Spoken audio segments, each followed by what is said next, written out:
Welcome everyone to this very special episode of the Everfans show. Today we are celebrating the end of the Kickstarter. Thank you everyone for being here.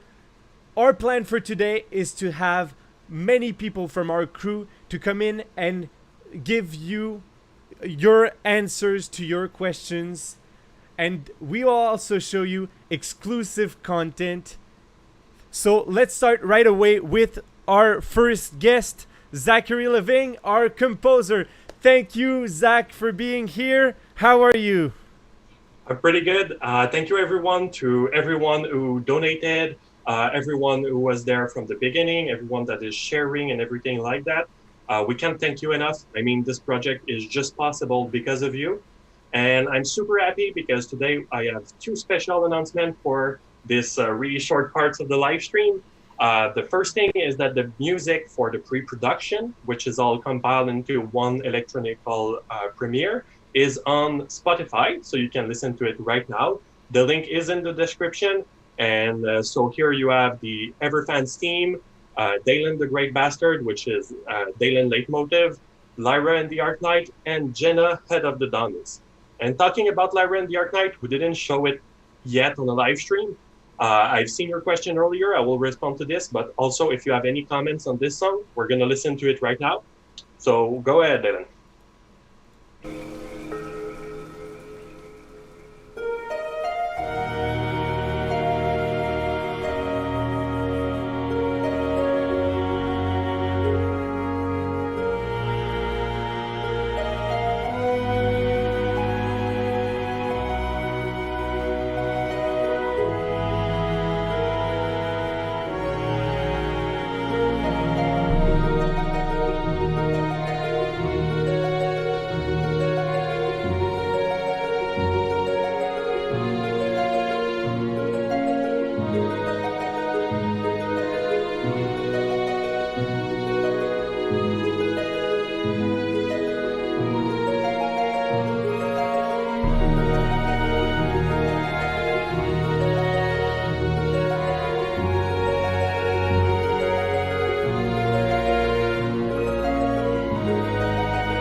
I have a few questions from the public already. So, Yeah, sure. Robert asks, I hope the music in the film will be performed by a band rather than digitally like it is right now. Yes. So what do you have to say for that? We did talk about it for a big thing, and we don't have currently the fund to record a full orchestra, so we'll only record soloists. So we will have a digital orchestra with solo as recorded instrument.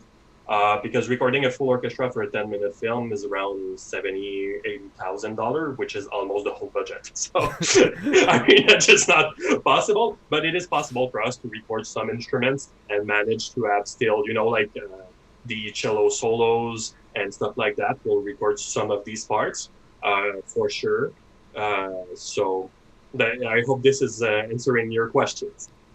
I have another question, a comment from Samuel, who says, it sounds like a AAA theme for a decently budgeted game.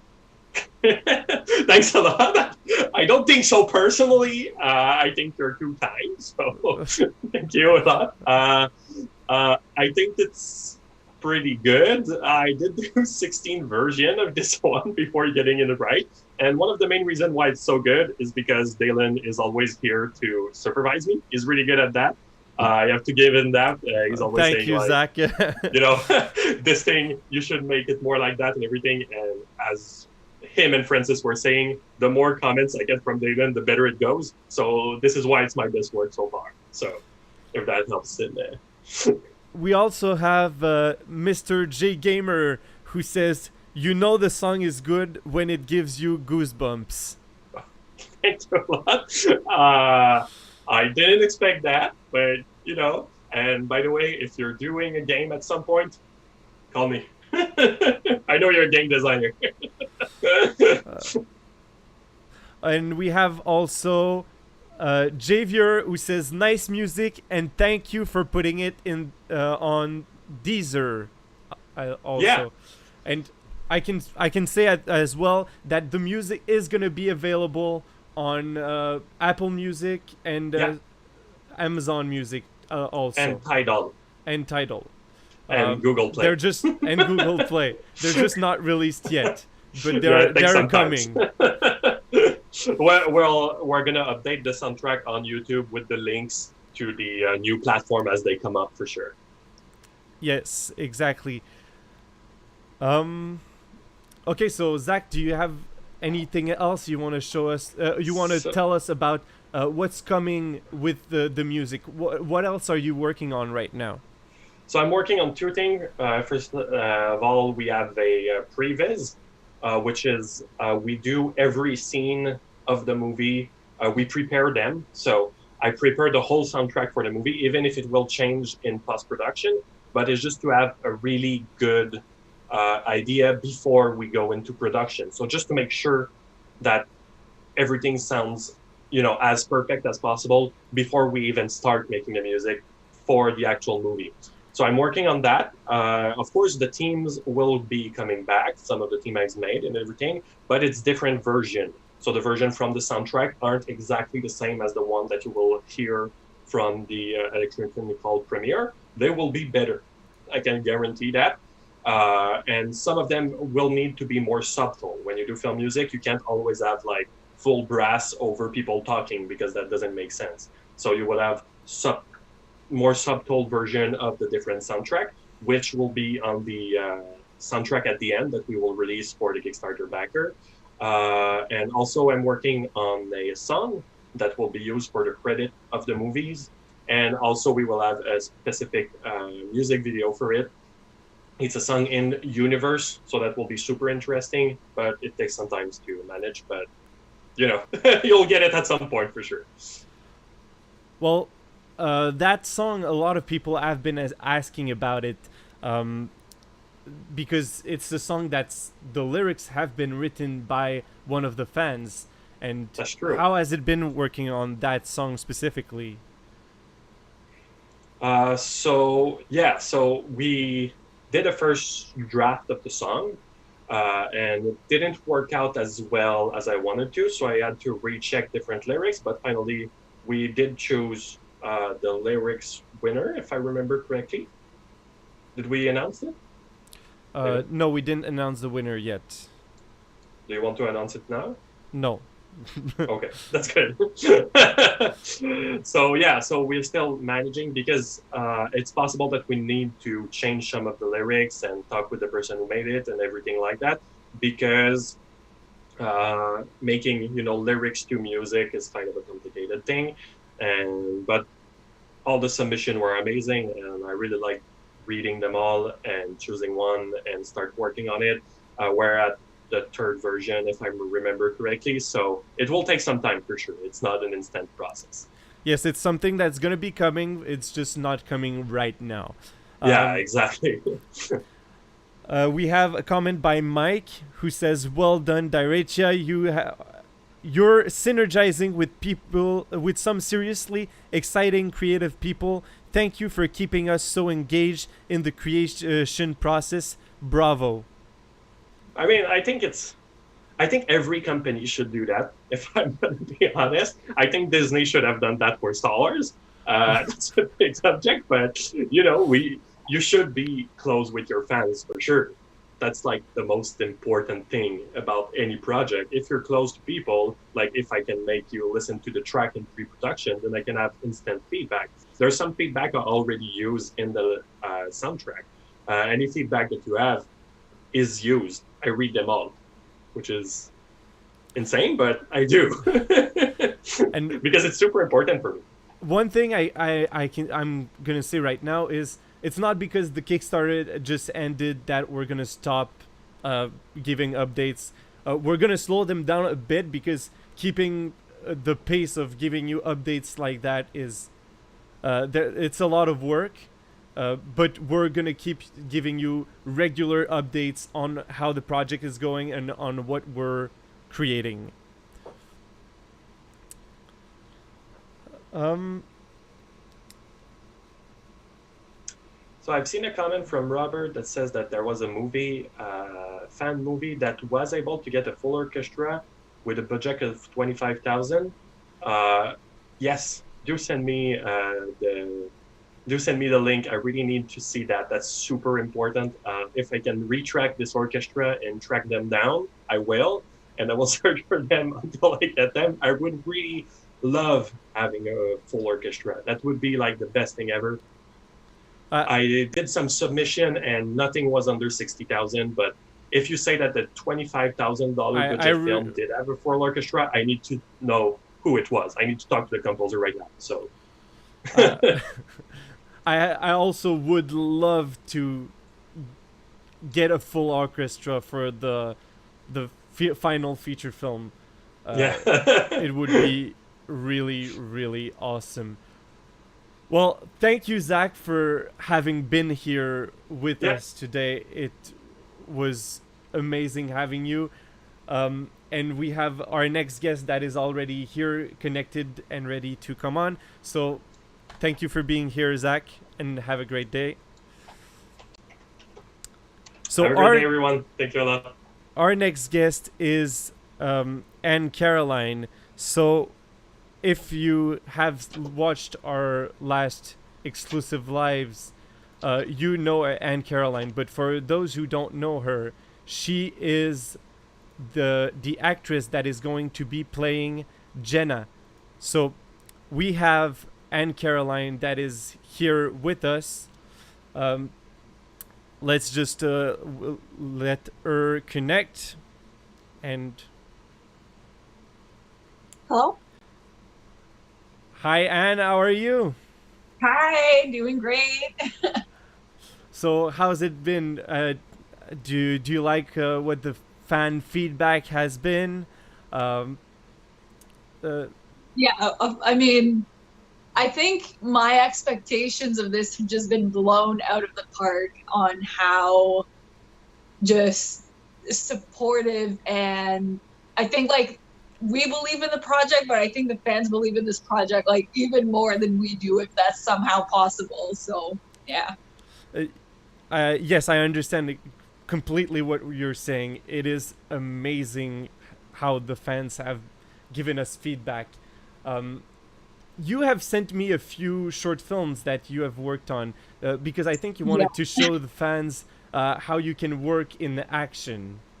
Okay, cool. So do you want us to show that right away? Yeah, sure. Okay, so let's start with this one.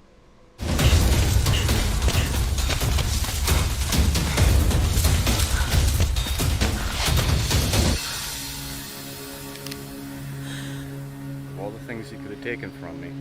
Why that? So you think?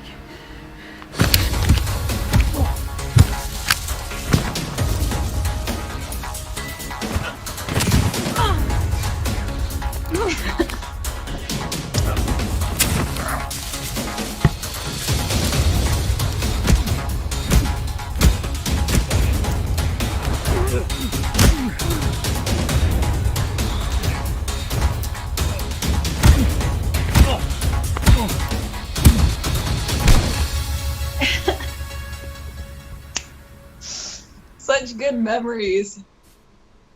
Amazing short film, really. Well, it's a short film that you did for a Film Riot challenge, if I'm correct, right? Yeah, I think we had like 3 hours to film that. Like we just kind of like had to find a spot in the woods. We obviously had no lighting, so it was very like low budget, and we kind of made the choreography on the day too. So it was like insane day for sure. Like it just works so well because me and the other actor, we've worked together quite a few times, and he's a wrestler, so he's like, yeah, throw me here, do this, do that. So yeah, he's super like down to get thrown around, so he's definitely a fun guy to fight with. It doesn't look like you only worked for a few hours on this. It really looks like there was a lot of work that was put into that.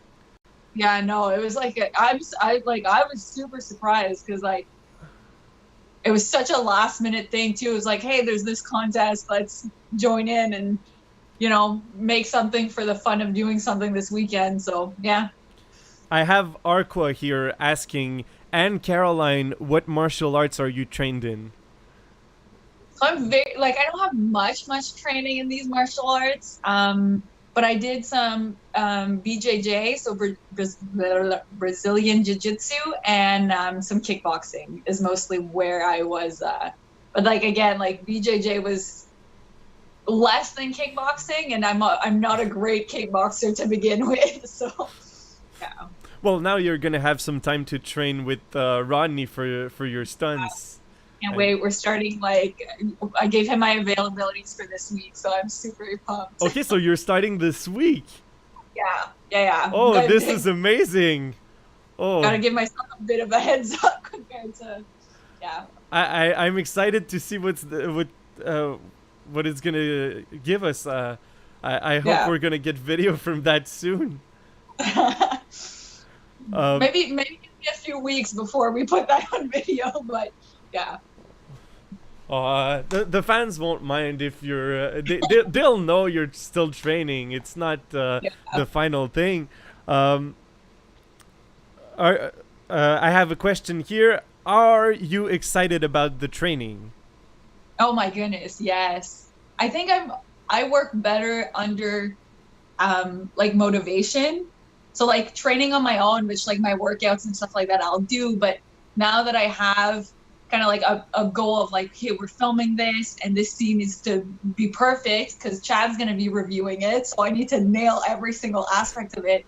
And just knowing like the team that we have behind this, definitely super, super pumped. I can't wait to have Rodney make me sweat my butt off. Well, if that's one thing that's for sure is that you're going to have to work. Yeah. It's not going to be easy, but I'm pretty sure that you can do something that is going to be amazing. And I've had a sneak peek of what Rodney and Adoria are working on right now, and it's freaking amazing. And we'll show an extract of that maybe a bit later. But now let's watch another of your short films that you sent me. Okay.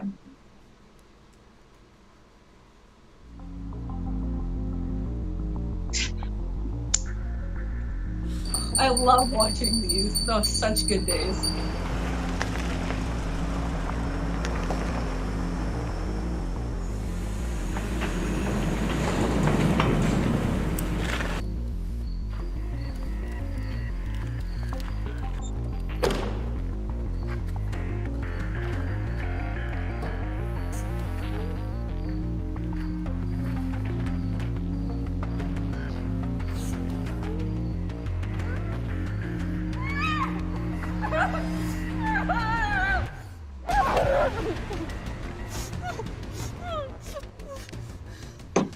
Where's your brother? I said, where's your brother? I don't know. She's lying. No, I swear, I haven't seen him in 2 years. And why did I find you at his place? I got an automated message. I thought it might be him. Oh, really?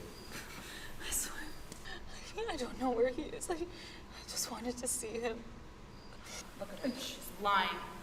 I just wanted to see my brother. Tell you what. I'll tell you what really happened, and all you have to do is nod along. Got it? Your brother killed one of us, betrayed our trust, and took off. And I think you know where we can find him. Put the gun down, Maria. She's not good to us dead. Yet.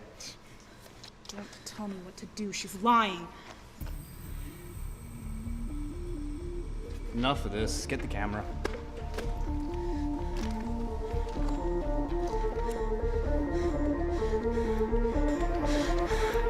What's going on? I'm gonna send a little message to your brother. Give her the script, please.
Let's stop it here, but oh my.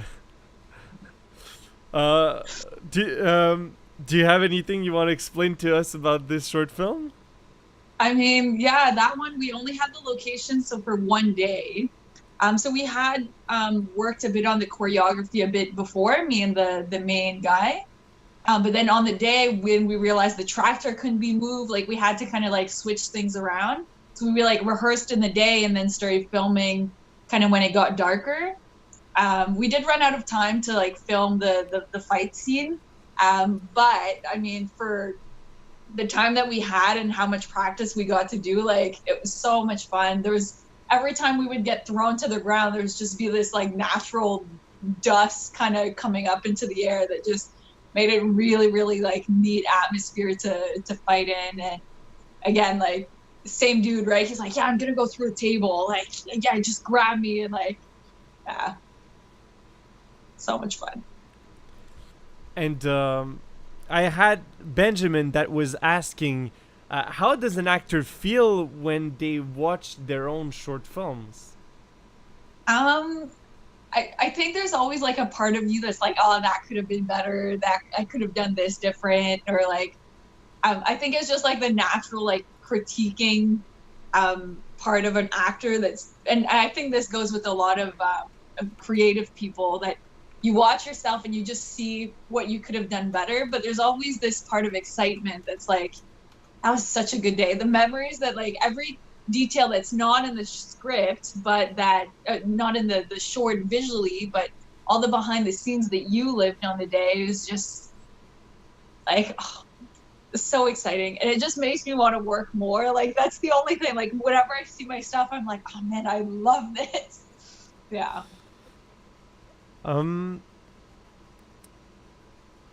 Emilio was ranting about Sunforge guns on the last stream, and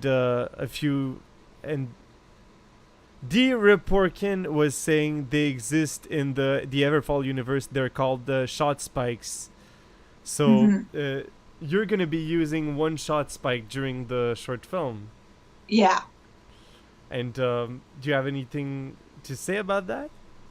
I think, I mean, I have to, considering who my opponent is in that scene, is that it's kind of the only reason that the fight's going to last as long as it does is because I have this tiny advantage of the shock spike. So, yeah, I think Jenna needs it to survive just long enough to put something on screen that'll last a bit longer than what Dalen can do in terms of power that he has. And I think your character doesn't have any choice to find ways to fight Dalen because he's a powerful character, and but your character is still very strong in that. She is, but I think that she's also not afraid to fight dirty when she needs to. You know, like if, you know, I feel like Jenna would have definitely been the one that's like, oh yeah, I'll chop off, you know, your balls if I need to win this fight. I have a question for Mike. Do you only film acting or do you also do theater acting? What's your acting background? So I did theater, like when I started out, I was in theater, but that was when I was maybe like 12, 13. And then I did a lot of murder mysteries, which is kind of like a half theater because you do practice and rehearse things, but then there's a lot of crowd interaction during the murder mysteries. And so you can't really prepare for what questions people are going to be asking you. So there's a mix of theater and improv, and I was doing those like maybe 3 years ago, but then pretty much from that point on, I've pretty much just been doing like on-screen film and television stuff, as well as voiceover. I've been doing a lot of voiceover work as well on my off days. Okay. Well, thanks a lot, Anne, for being here with us today. Do you have anything else you want to say before we go? I'm just thank you to everybody, because you guys are going to be part of this amazing production, and it's thanks to every single one of you guys. So thanks, Anne, for having been here. It was very appreciated. And we are gonna have our next guest on, and this is one guest that you have been waiting for a long time. This is Alex, the Disappeared. So Alex will be joining us shortly. How are you, Alex? I am good. So, where were you for all this time? So that was the question on the last live. I was on vacation, so I disappeared on a remote island in Canada. So that's just a small lake. I went to a small lake in my cottage just to disconnect completely. I got the chance to practice my I'm the Conqueror scream, but it didn't pass the test, so I don't have any footage. But do you want to show us right now? Oh my god.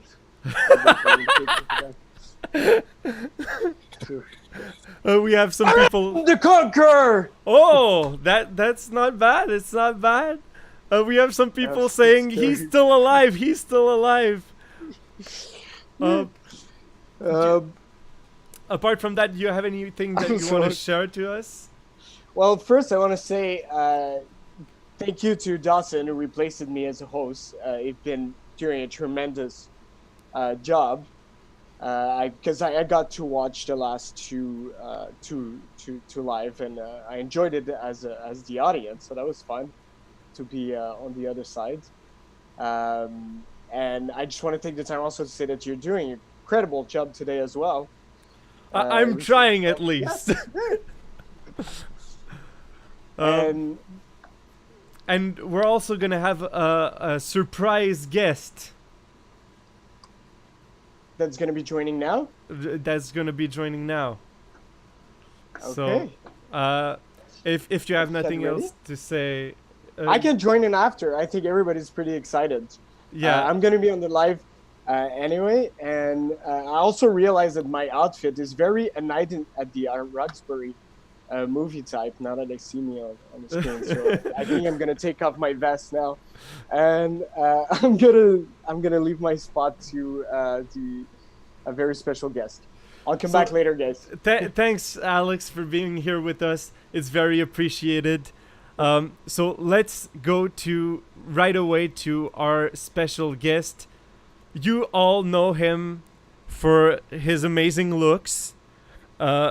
This is Shad that is going to be joining us right now on this special event. So everyone, welcome Shad.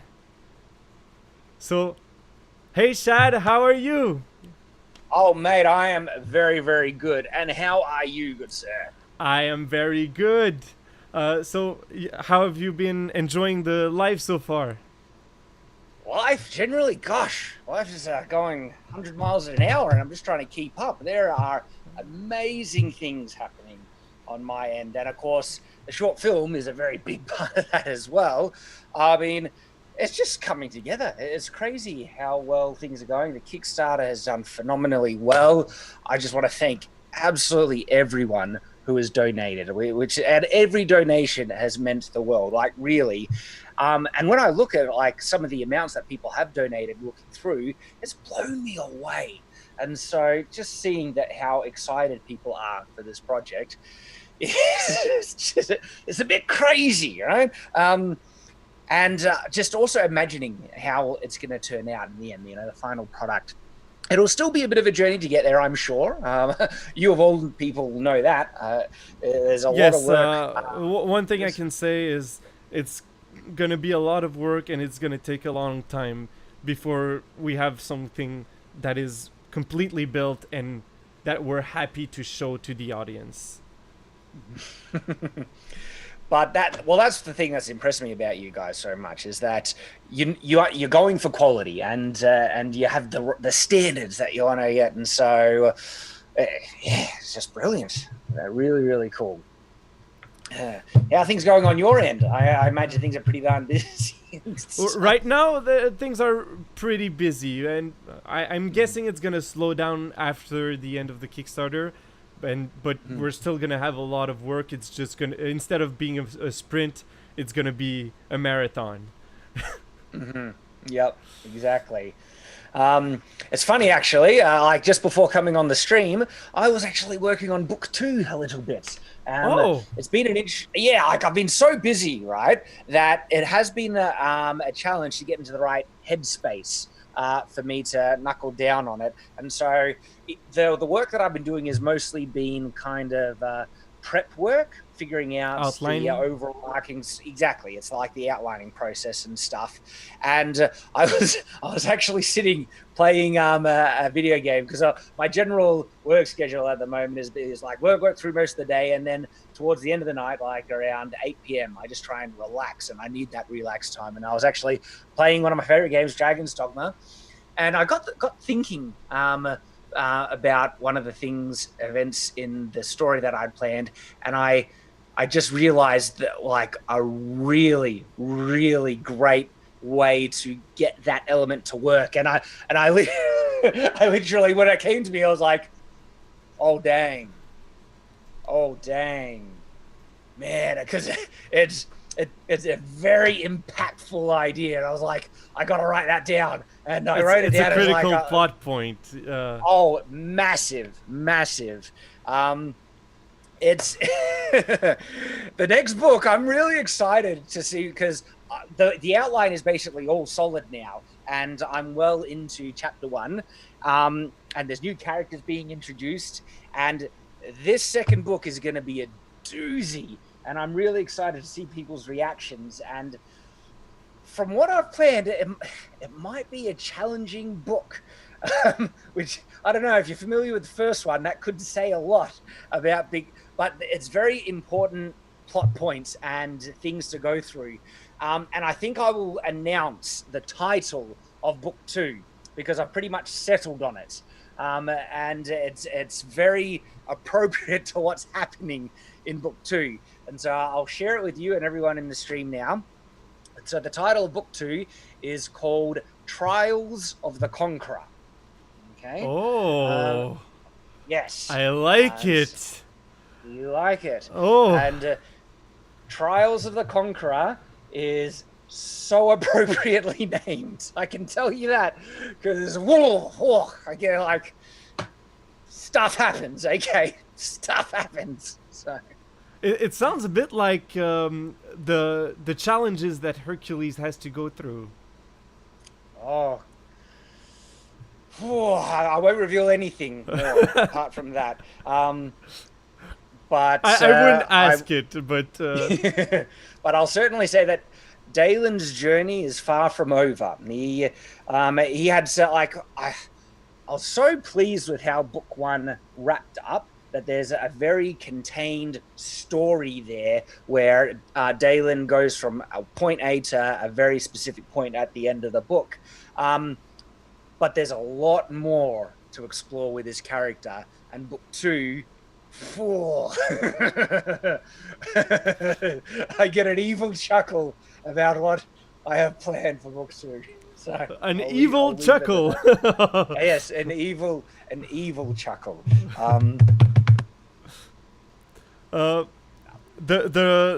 Sylphin says the third book is going to be Revenge of the Conqueror.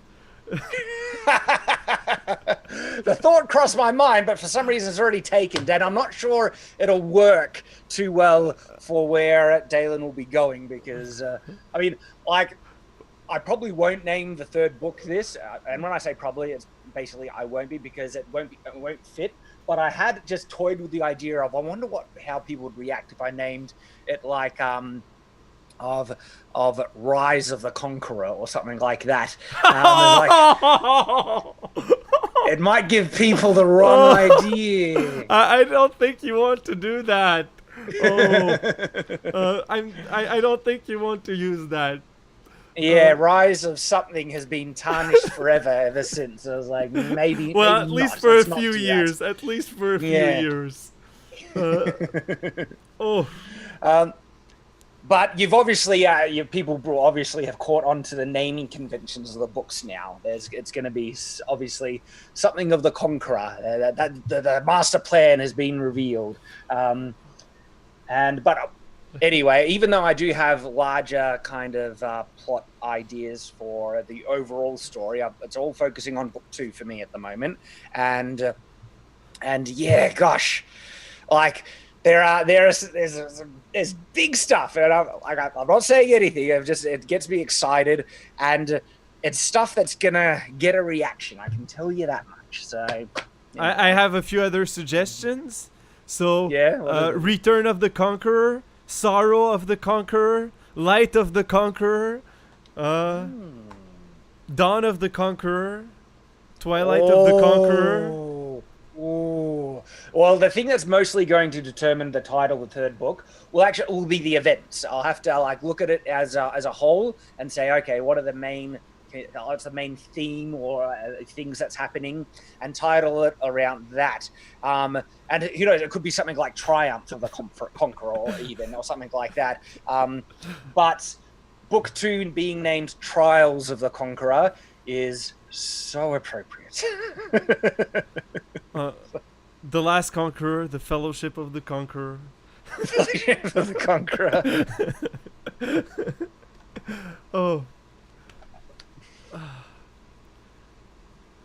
While you're here, Good stuff. let's announce who has won the Kill a Missile giveaway. Hey, awesome stuff. So, yeah, we have the Kill a Missile giveaway that giving the opportunity for one of our backers to win the amazing sword that you have on your back. That you have. Sword, right there. It's one of my favorite. Well, actually, sorry, you're gonna win the model of that sword, not the physical one that is hanging on my wall. That's mine, and I'm keeping it. Thanks for clarifying that. Yes, people might be getting confused there. And we don't want that. We don't want people to get confused. So you are not getting the sword that's behind Shad. This is his. Yes, it's mine. You cannot have it. But it's the same model. It's the Calamisil Witcher sword. Is that? It's the steel one. That is the steel one. Yes, it is the steel one. It is this one. So it's not made of steel. No, it's not made of steel. It's a foam sword by Calamisil, and the winner is Justin Parker. So Justin, claim your prize. You are the winner of this Calamisil sword. So please contact us, and we will give your information to Calamisil so that they can send you this amazing sword.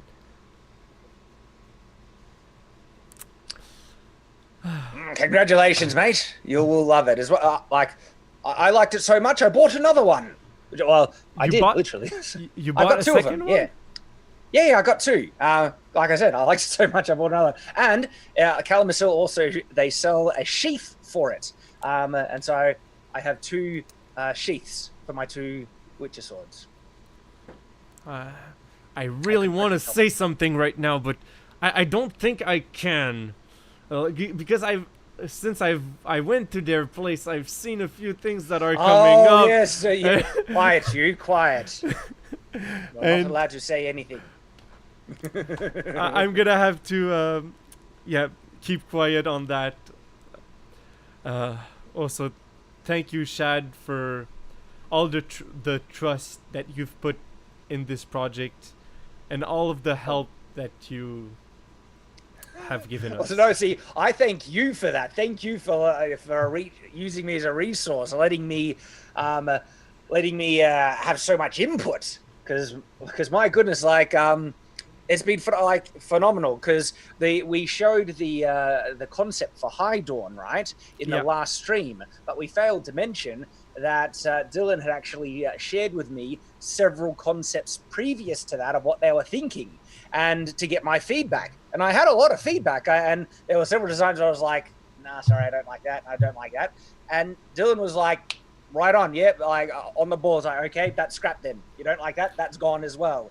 Okay, this is the one you like.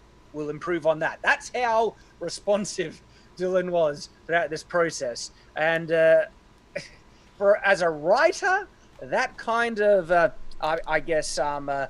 acknowledgement to my feedback is a dream come true in seeing my work adapted. And one thing I think I need to clarify is that I don't just take what you tell me. I try to really improve on it, and I try to discuss with you what should we do.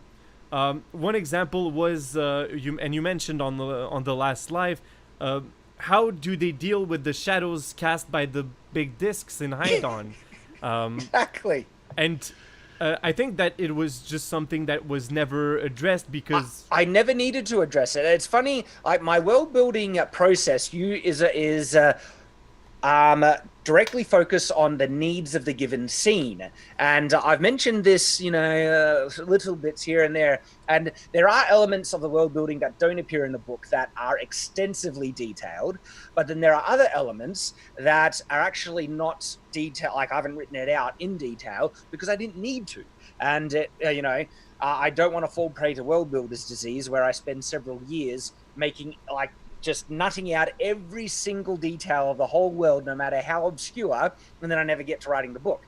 And the other problem is I get so excited for the story that I just want to start writing. And so I actually started writing Shadow the Conqueror before I had finished world building it. And there were times in the story where I was writing and I came to something where, I hadn't world built that yet. I don't even, like, for instance, the currency system, I'm pretty sure when I came to him daily needing to spend money, I was like, I haven't even written what they call their coinage. So I had to pause there, world build what I needed to, and go back to the story, and I can continue.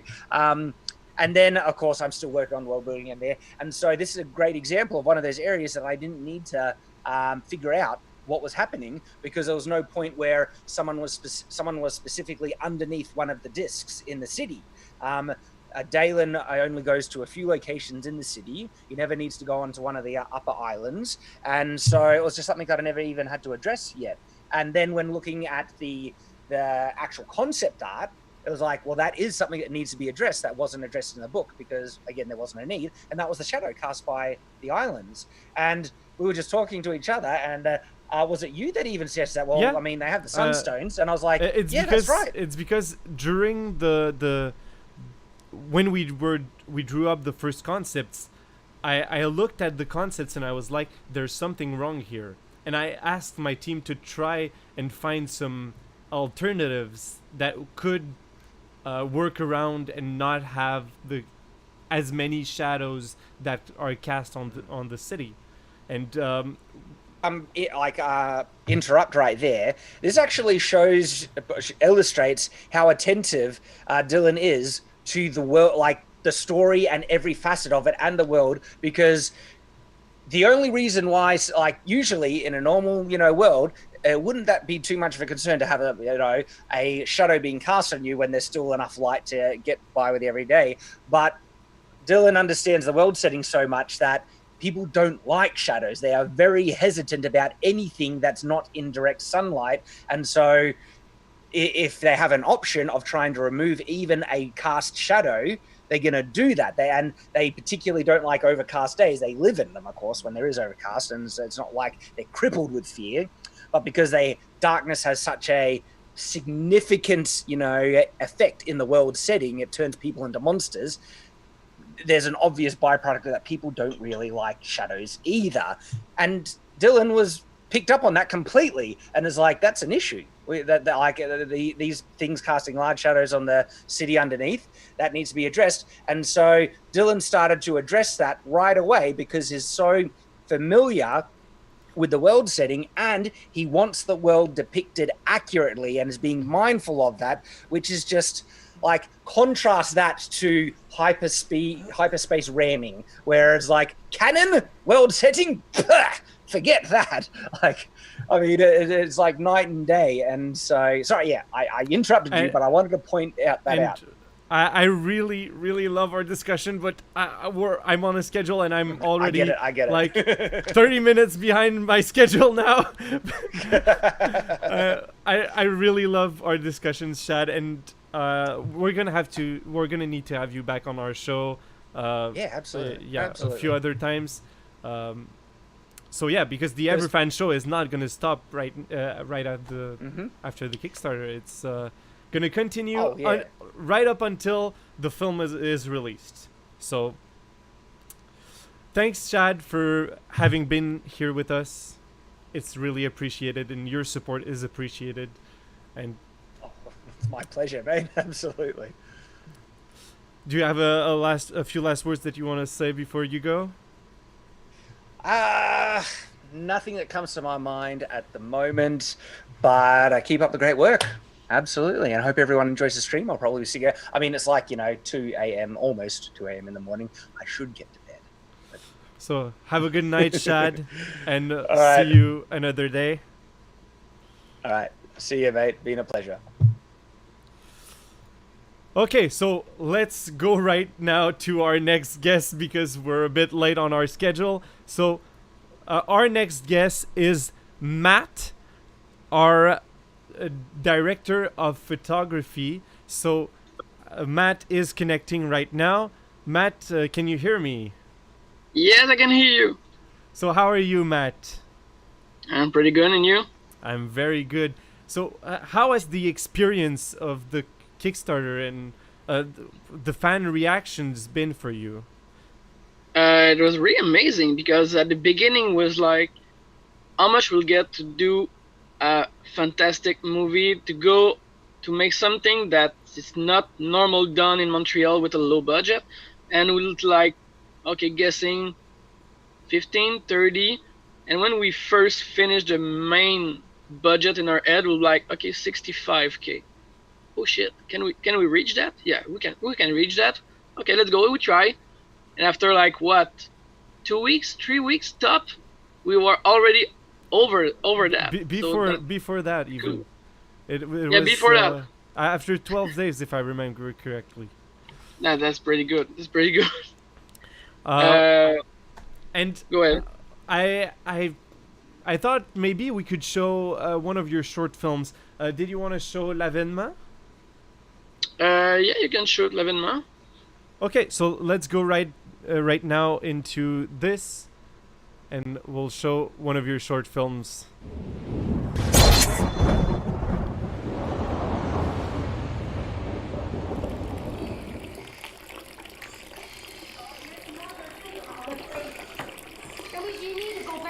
Puis là, je suis en train de faire couler un bain d'eau glacée.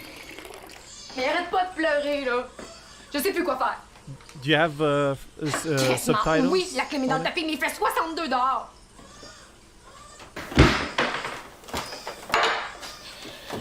Regarde, je sais pas. Arrête, OK? J'ai pas dormi de la nuit, là, puis j'ai mal à la tête, OK? Je veux juste qu'il arrête de pleurer. Oui, j'ai pris des Tylenol. Mais ça marche pas. Là, je vais juste prendre un petit moment pour relaxer, OK? Mais oui, mais c'est sûr que s'il dépasse 38, je l'amène direct à l'urgence. Je le sais. Je l'ai prise. Il y a pas 30 minutes. OK, arrête. Arrête de crier. Arrête.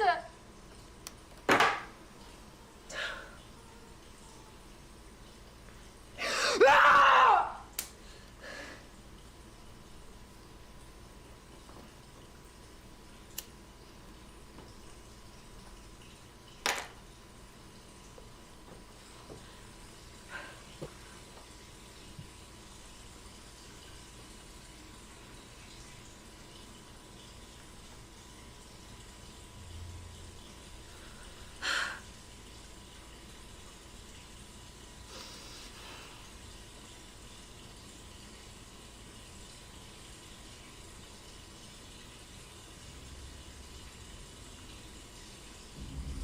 Yeah?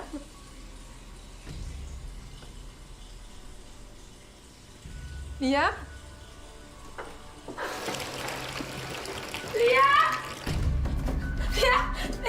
Hey, baby!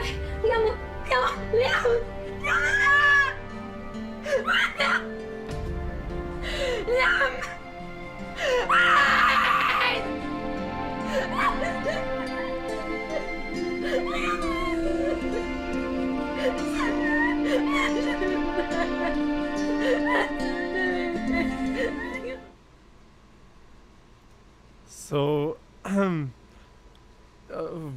do you want to give us a bit of background on this? I'm sorry for those who don't speak French. I think it's still something that you can really understand what's happening, even though you don't understand what she's saying. But yeah, Matt, do you want to talk to us about this short film? Yes, totally. It was another project I was doing 4 years ago. And it was one of the scenes that it was supposed to be in the trailer to make a Kickstarter and have some budget. And while shooting, we got a lot of trouble coming in. One of the main cast member got cancer and had to be operated rush. So she was like a big slice up ear, and we cannot shoot anything more with her. So we have to stop production because we cannot finish. And this was one of the scenes that we already shoot. So I was like, okay, 4 years ago we shoot that. It was pretty good. The project go nowhere. We just kill it. And I'm just doing cleanup on my computer and see the rushes. And I was like, that's good. That's such a beautiful scene. Such emotional. I have to edit that and release it. only for the actress who did it, Valérie Roy, who was such amazing, and all the She team put was. so much effort in everything. It was just I had to make it. I got like 3 other scenes, one a bit longer, kind of like this scene, and it's one of my future projects. Finished this year, all editing those. And fun fact about this: we shoot it in one afternoon. There's no colo on it. It's purely what we do on the set. And since the project was dead, I was like alone doing everything in the end. I just have one friend doing sound editing for me. So that's what looks so amazing. And I have a few comments. Like Dawson, our actor, he says, "Holy, you could understand that in any language." And I think that really shows how strong this short film is. That you can understand it in any language really shows how deep it is. Good. That's the main thing we need to do with every scene we shoot. We want it to be really raw, to be emotional, intense, so you can understand. In French, l'avènement, what does it mean? It's when you have a situation or something really big in your life that will change forever the core of who you are. And for Christine, the character in the short movie, it's this avènement who just fuck her up real good. Sorry for the language, but it's really like the loss of a child. I think for a young mother will be something so painful. I think no one can barely imagine it. Well, we could see your hard work in this short film. Sadly, like we're a bit behind schedule, so I will be thanking you for being here, and we will go to our next guest. So thanks, Matt, and we will see you on the next on one of the next shows. And our next guest is Torbjörn. So Torbjörn is one of our concept artists, and he is the one that drew up the designs for Hide-On and for some of the props and sets that we are working on. So we have Torbjörn here with us. Hi, Torbjörn. How are you? Oh. So, yes, we are live. So, how are you, Torbjörn? Yeah, I'm good. Thanks. You can hear me well? Yes, I can hear. So, how has it been for you to work with us on this project? It's been interesting and fun. Yeah, I've been a fan of Shad's for quite a while, so it's really fun to be working on a project with a book and this team.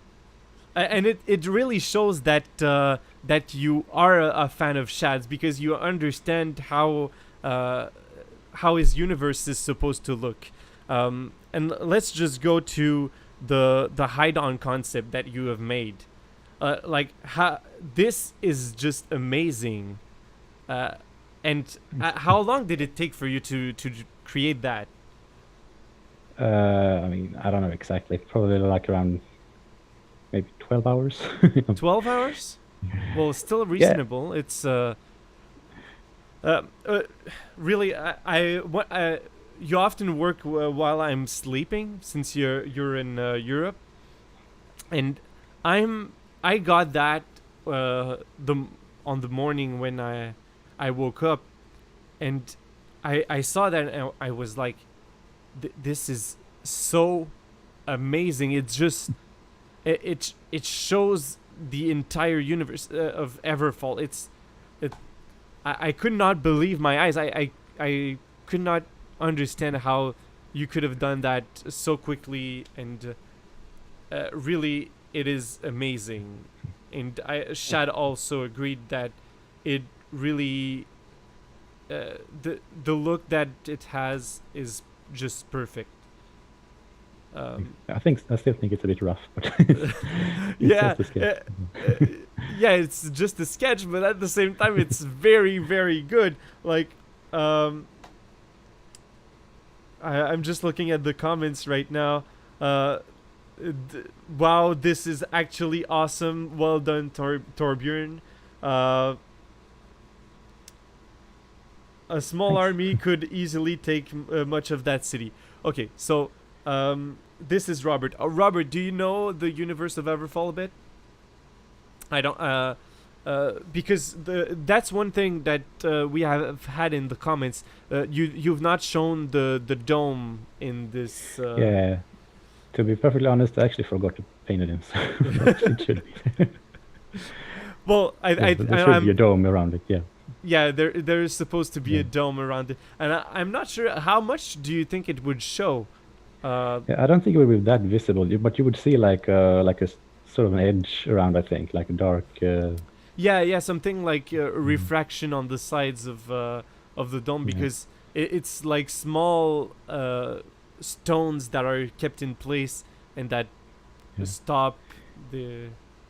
I actually think I even calculated it. I think like even if it's 5 layers thick, it's gonna be it's like 0.03% of direct light that doesn't come through it. So.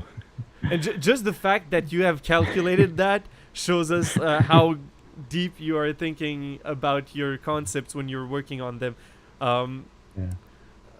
My math must be off because I'm not good at math like that, but that's what I got anyway. There are some people that there is Aham that says, I love it, I would probably use it as a permanent wallpaper. What about the we have Samurai that asks, what about the shade that it casts from the bottom? I think he talks about the discs, and we have discussed that earlier. Yeah.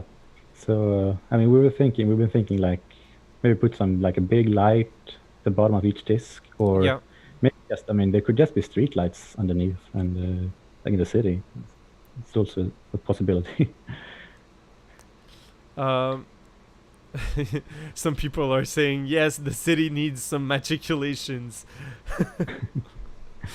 I'm not sure that Haidon is supposed to have fortified walls.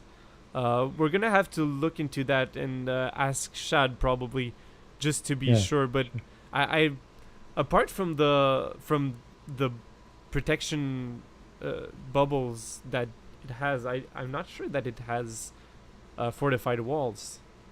Yeah, because I mean it's a world where they have basically guns sort of, and they have flying ships, and I mean I don't necessarily think that those kind of walls are that relevant in this world. Mr. Gamer says it never really mentioned how large the darkstone in the net are, so yeah. I think it does mention, actually. I think there is. I think it mentions how far apart they are, but I don't think it mentions how big they are. No, that's probably true. Yeah. I think I just guessed. I think. Okay. I'm just looking at my messages. So there could be murder holes in the bottom of the discs. I'm not sure how why you would need murder holes to attack your own city, but yeah. I think if we want to build more defenses, it would probably have to be building gatehouses at each of the steps of the platforms. But at the same time, like you said, they have skyships, so they can just fly up there. So I don't see how relevant it is.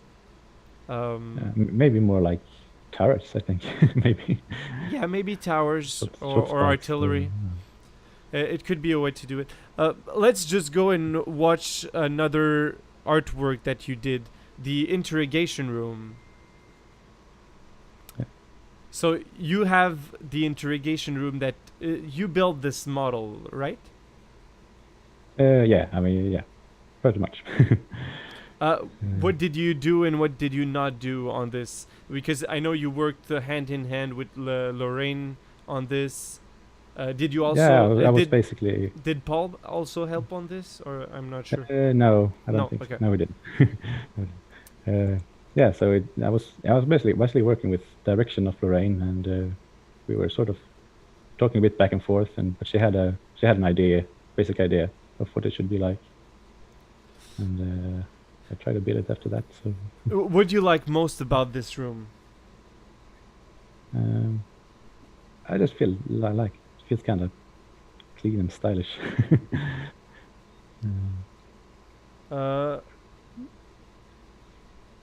Well, people are still arguing about how the defenses of Haidon should be. We started. That's a lot of marble, Mike says. Yeah. Sylphin says, we "I love knew this from concept art." Yeah, you were saying? Oh yeah, no, it was just we knew from the books that they mentioned marble floors in the description of the well, they building, don't actually describe the room itself, the interrogation room, but they do describe the rest of the building. So we took inspiration from that. Yeah, basically. Okay. So thanks a lot, Torbjörn, for being here with us. Thanks for having me. It's been really appreciated to have you, and I think the fans are super happy to have met you because we spoke a lot about you on the show. So yeah, thank you for being here with us, and thank you for being on the team and for creating such beautiful art for us. Thank you. Okay, so have a good day. Yeah, thanks. Bye bye. Okay, so now who's next on our schedule? Let me just open my schedule. Okay, so I have someone else on my schedule. So we have Kevin Tsing that's here with us. So let's bring Kevin in. So hi Kevin, how are you? Oh, hey, what's up? I was expecting to get on here. Yeah, well, you are here right now, and at the same time, I'm gonna have to change my camera battery, so I'm gonna leave it up to you. I trust you to entertain our guests while I'm changing my batteries. Big job. Okay, got it. So, let's see. Do you have the comments open? Yeah, I got the comments on YouTube. Let's go.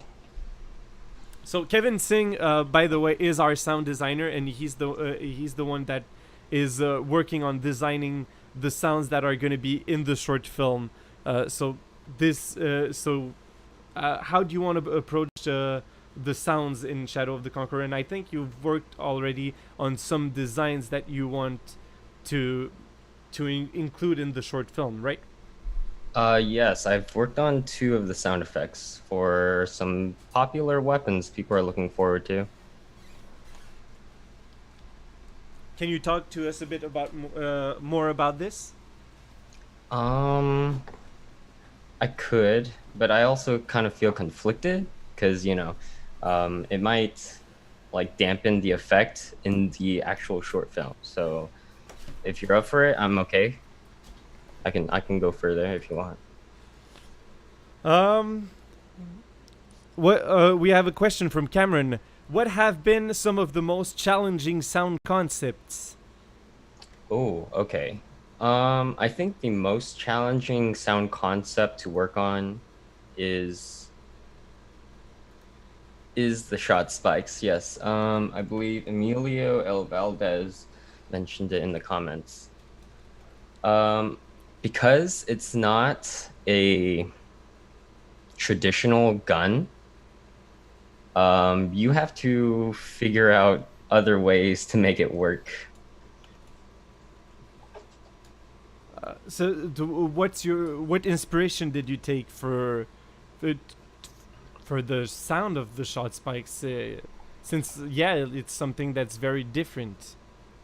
Some inspirations I took was the sound of like a needle gun A needle or a gun? bolt gun or crossbow, because it uses bolts, not bullets. Yeah. So you have to make like the sound of metal clanging, or in this case, sunstone and darkstone. So making like sounds of gems going off or smacking gems together. Okay. That's an interesting way to approach it.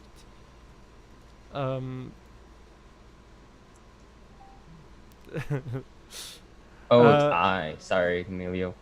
Do you have any idea about the sounds of the magic for the Everfall universe?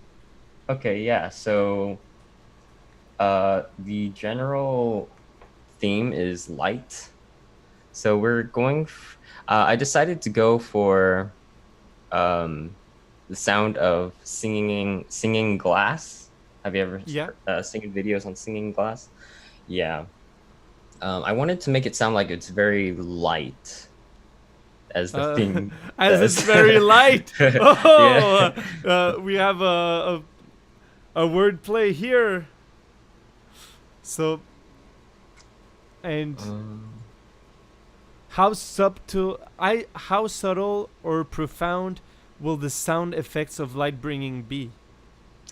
For light bringing and light binding, I want it to be very distinct, but I don't want it to be so loud and obvious. Just make it subtle, like it's part of the world. And we have another question about how will Sunforged swords sound compared to normal steel blades?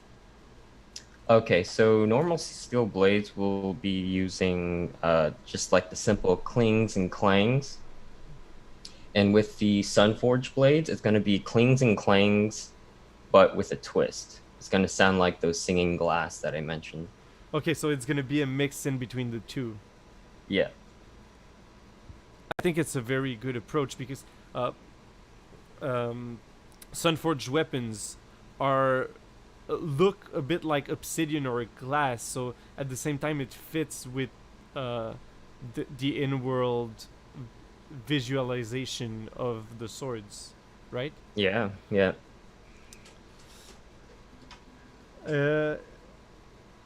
It needs to be noticeable, but something that you don't pay most of your attention to.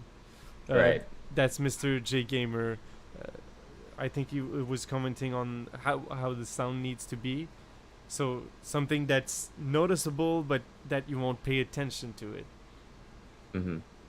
I think at first, if we were like first introducing the sound effect for the sonical weapons and stuff, I think at first it would be like jarring and jaw dropping. Maybe that's the effect I wanted to give, but as like the movie goes on, it's going to be more subtle, so everyone's more used to it.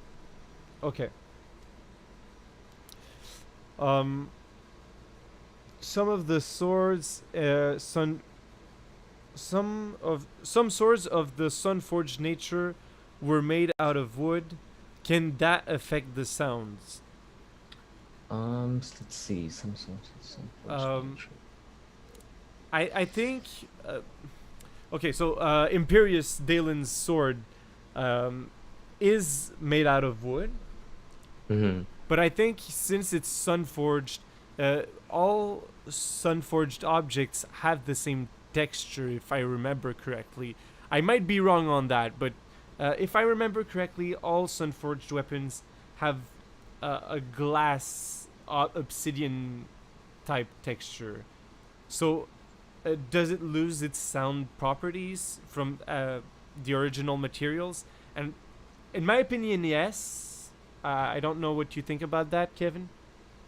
I do agree with you. Yeah, it would lose the sounds, the natural sounds of what it was made from. And I think now that we're talking about Imperius, we should show a small bit of exclusive thing. We have a few images of the 3D models that Kelmissil are working on for the Imperius sword. So I think... Oh, and we have the confirmation from Shad. Dylan is correct. After sun forging, they all have the same properties. So I'm not wrong in what I'm saying. Thanks, Shad, for confirmation. So let's show the 3D models of the Kelmisl swords. So this is what we have right now. So they have reworked what Shad has created for the weapon, and the hilt is just amazing. Oh yeah. Shad had made a 3D model, but this it looks like it has been worked by weapon manufacturer. The differences are very subtle, but I mean, I don't know for you, but I feel like it's very, very representative of Imperius, what we're seeing right now. I think so too. I think like especially where the handguard is, like Yeah. you see the spikes, it feels very dangerous. Like you could even hurt yourself with it. Well, that's one thing that you wouldn't want to do, but and Yeah. because I've confirmed that, and the whole weapon is sunforged. So even the guard has the same properties as the blade itself. We're having a few comments here. So Farron says beautiful. Will they be able to accomplish the impossible thickness of Imperius? Sadly not. LARP swords have a thickness, and they're gonna have to have this thickness. But for the short film, we're gonna adjust the thickness in post-production so that it looks super thin. Because in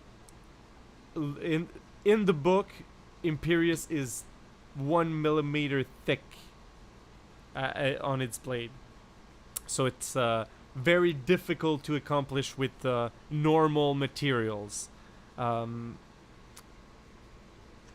This is art. Thanks, Lord Pandar.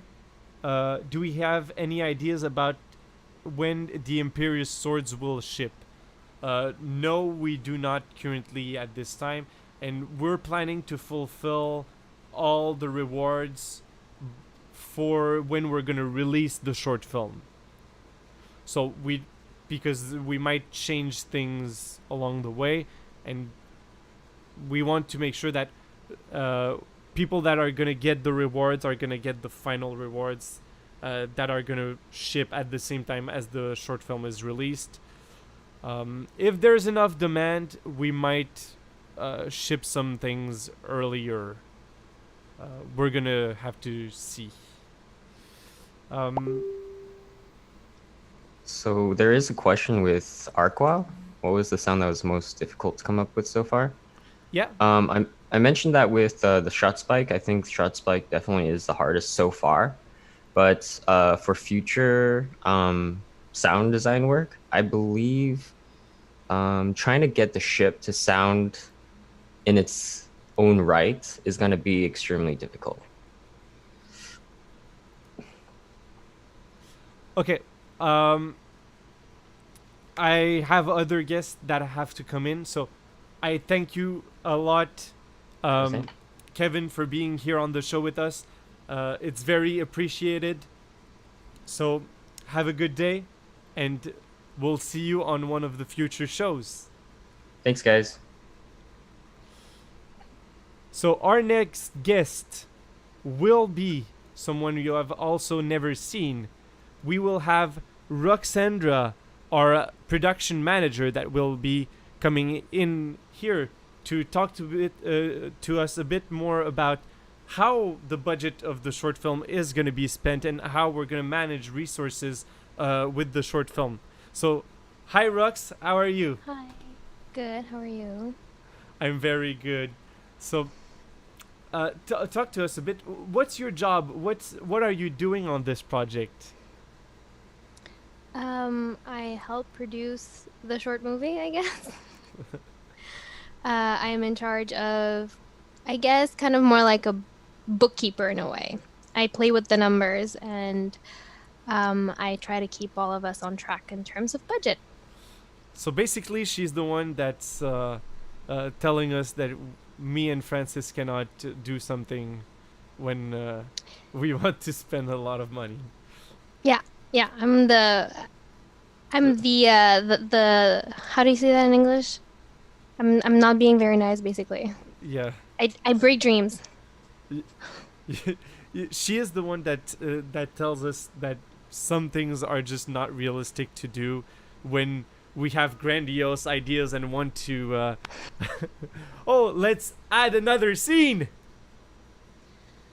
Well, I mean, it could be done, but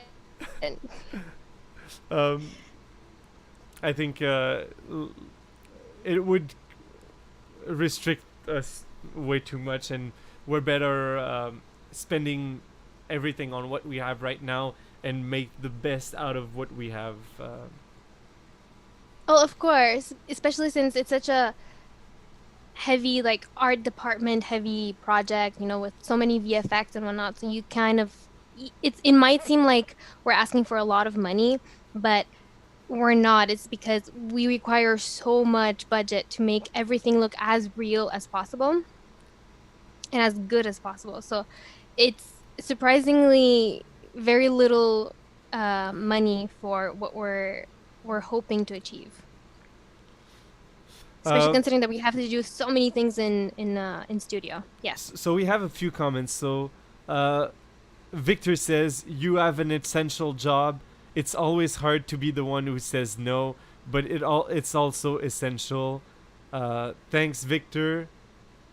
You have Mr. J Gamer who says, there's always a but.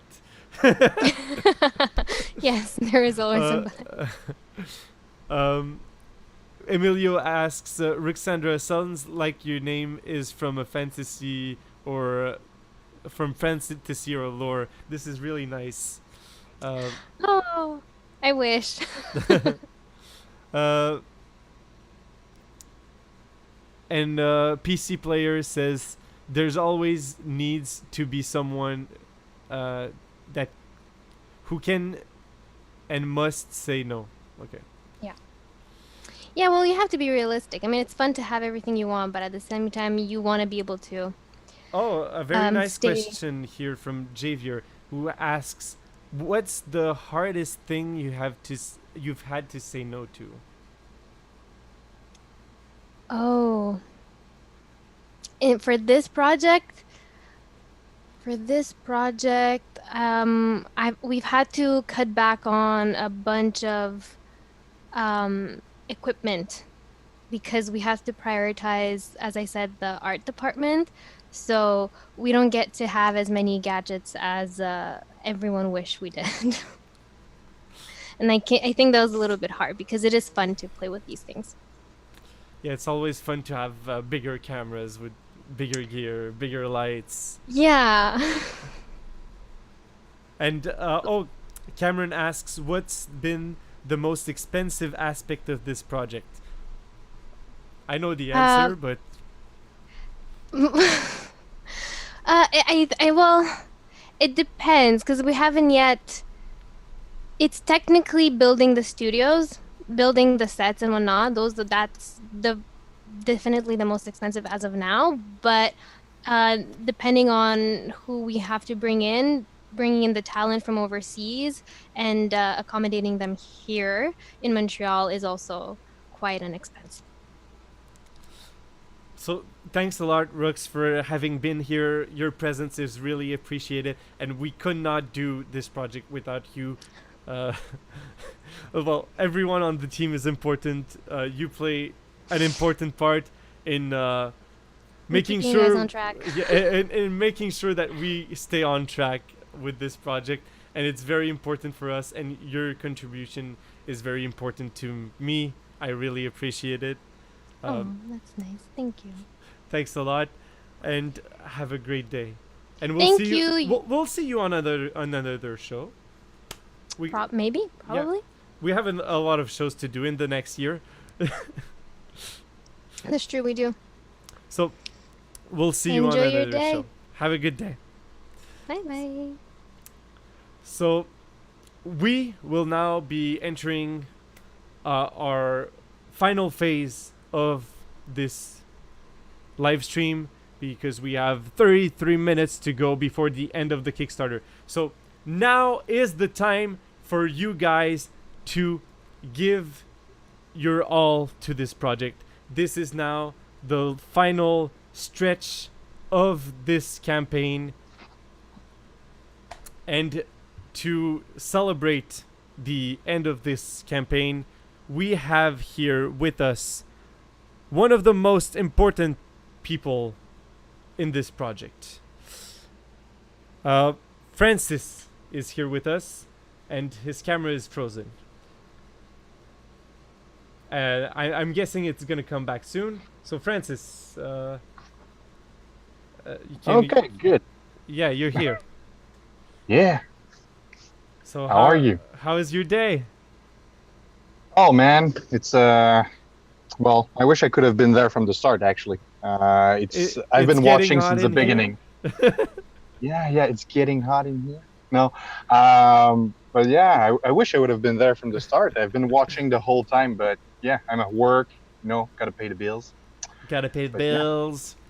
Yeah, bills. We need money. So I can't see the chat. So yeah, I can get the questions for you. So I have one question for you. So you're not gonna have to work anymore because you're gonna be rich after the Kickstarter ends, right? Oh God, no. We didn't make enough money for that. God damn it. We would have needed at least 10 million for me to stop working and just be working on the movie. And even there, I don't think, because we would have put everything aside for a feature film. But yeah, no, unfortunately, I still have to work. God damn it. Yeah, and I really like your answer, and it is the brutal truth that we still have to work on other jobs because we need to pay the bills, and the Kickstarter is exclusively going to pay the short film. That's it. Yeah, that's it. And well, we couldn't be more grateful for the 115,000. Actually, I was like waiting in the last 20 minutes, being like, it was at 114 and something. And I was like, oh yeah, I'm gonna come on, gonna be there 15 minutes, tell people that there is a challenge for them to reach 115, and then it went up when you show the Kali missile sword. So and we have Emilio who says, shall the flow of cash skyrocket? Please let it be so. Yes, please let it be so. And yes, let's go right now. So we have 30 minutes. So those that everyone guess in the chat how much money we'll have at the end of the Kickstarter, and the person that's the closest to what we're gonna have at the end is gonna win a free tier upgrade. Okay, so right now, I will only take the guesses that are in the next 5 minutes. Okay. Yeah. So and, guess actually, how much we'll have at the end of the Kickstarter. And we could also put like a target. Like if we do reach 120, it could be another tier upgrade. Yeah, we could do that. It's up to you. I'm not the producer. So we have guesses coming in.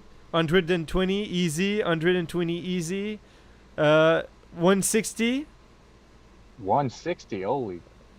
116. Oh yeah, 116 is more it's already there. So 124, 117, 116, 500, 150.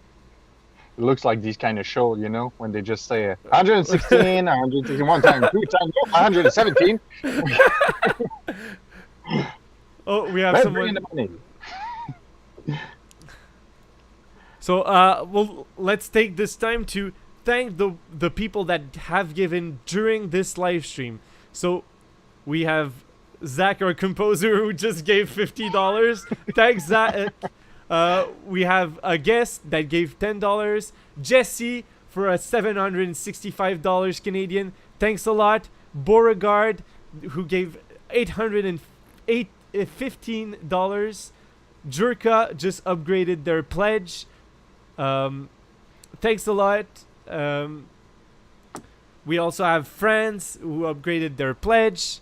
Andrew, Jessica, Goldhammer, Lars, Jenel, Martin, Mike, Seth, Hugo, Christopher, Nevriel, and I've lost the names now. So, thanks to all of you who have given during this live stream and who have supported this project. It is awesome. Thanks so much to each and every one of you. So let's go to the question. Do we have questions for Francis? We have a few other guesses. 127. That's a good guess. We won't have any questions. I'm always there. You're always there. Francis is always there. I have questions for you, though, because we never have questions for you. Okay, so go shoot. Yeah, you've never been a guest, so why not? So, what has been the hardest part of the production so far for you? The hardest part of the production so far. There's so many choices to pick from. Well, for me, it's working on the project is not a challenge for me. I think it's more the project itself that is so big and so we have a lot of things to accomplish here, and dealing with the art production I think it's going to be scheduling my answer. So yeah, my answer is going to be scheduling. I have so many things on my plate. You can't not even understand that I do my 40-hour a day job, a 40-hour a week job, and plus I work 40 to 80 hours a week on the project, and that's all I'm gonna say, because I have to meet with partners. I have to manage everyone in the team and what they're working on, with the special arrangements with everyone, and this is the main challenge for me. It's just prioritizing what things I need to do, because we need to accomplish this project, and it takes a lot of time. And it's been very stressful actually in the past month, wouldn't you say? Like it's hard actually getting sleep. Eh? Yeah, I'm pointing that one to you. Yeah, during the last week I've calmed down a bit more, but for those who don't understand the reference, it's because before that, in the last few months, I've been sleeping less than 4 hours a day, working on the project, because I could just not stop. That's the simple truth of it. So actually, since I think mostly the chat is getting pretty crazy with the amount and their guesses, I'm gonna give my own guess, which I hope we're gonna cross that 120. So I'm gonna say 121. Oh, 121. Okay. I'm gonna be. I'm gonna say 119, just to be a bit different. Just like Dustin just guessed. Well, I'm just being conservative, but I'm hoping someone comes in and just gets us to 150. That would be awesome. Yeah, that would be really amazing. So actually, well, since I've always been there, I won't use more of the time, because there is a really important guest coming after me, and until the end of the show. Yeah, there's just one other question. Emily asks, a question for us both. Is there someone on the team who hasn't read the book? It's a good question. I think there is. I don't know who. Well, maybe one. everyone Most everyone people read the have part for the movie. Yeah. And most Yeah. people have read the book. Maybe one person didn't read it yet, but everyone's a fan of Shad and everyone's a fan of medieval fantasy. So, but yeah, I think everyone read the book at least once. I'm the only crazy person that read it like 8 times. Are there any more questions? Going up, and we have a few other guesses. Of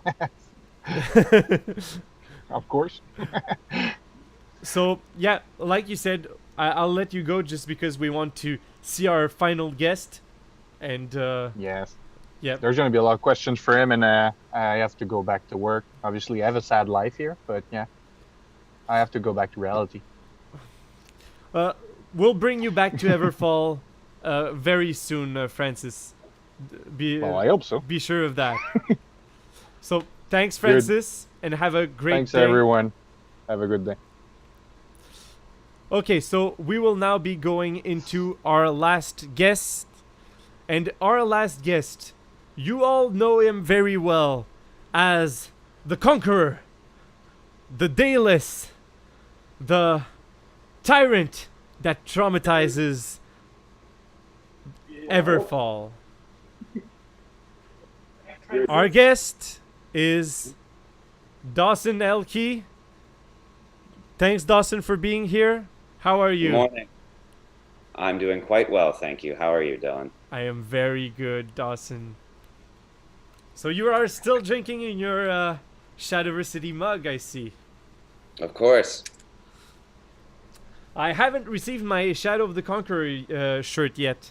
I wanted to wear it for this nice event, but I didn't get my order yet.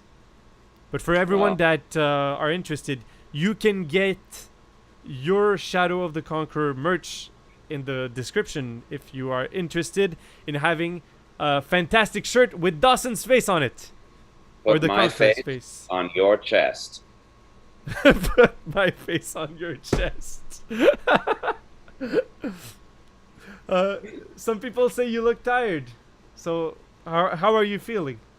I'm feeling good. I am a little tired. You were just talking about how hard you work, and I hate to talk about how hard I work or whatever, but I also have a day job that's been full-time lately. It wasn't because of COVID, but now it is, and I get up at like 4:50 in the morning for that. So I've done that all week, and then I had to do that again this morning, but it was only for like a meeting. So I got up, I went to that meeting, I came back, I went back to sleep to catch up on some of my sleep that I've been lacking this week, and then woke up in time for this. So yeah, everyone, you're man, I can't, you have the spirit that you have as an artist, as an entrepreneur, working your 40 hours a week to make ends meet, and then in addition putting all that time into making this dream a reality. I mean, I wish circumstances were such that you could just quit whatever day job and focus purely on this. So if we can get that Kickstarter to a point where we can make that possible for Dylan and Francis and Ruxandra and everyone working so hard on this. I don't think it's a possibility, sadly. It would require... Anything's possible. With God, all things are possible. Okay. Because like Francis said, we would need something like above $1 million to get that happening.